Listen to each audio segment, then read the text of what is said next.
masunog ang kanilang bahay sa Cebu City. Bukod sa malaking apoy, may narinig pang malakas na pagsabog sa lugar. Nasa frontline na balitang yan si John Aroa. Nilamon na nagngangalit na apoy ang bahay na ito sa kalunasan sa Cebu City kaninang alas 2 ng madaling araw.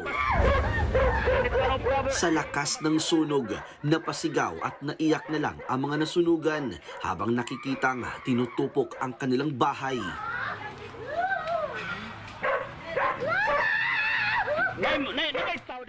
Sa isa pang video, maririnig na may sumabog pa sa nasusunog na bahay.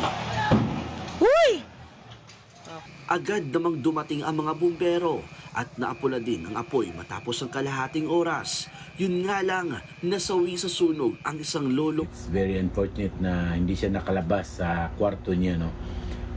Several individuals were inside the house but apparently hindi siya nakakuha na hindi nila notice na may tao pa pala sa baba. Ayon sa Cebu City Bureau of Fire Protection, sumiklab ang sunog sa unang palapag ng bahay ng pamilya Elarcosa. Wala silang naisalbang gamit. Napaiyak na lang ako sa nangyari sa amin.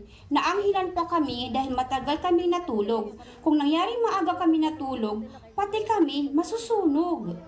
2 pang katabing bahay ang nasunog. Sa evacuation center muna, namamalagi ang mga apektadong pamilya. Aabot naman sa 160,000 pesos ang halaga ng mga natupok na ari-arian.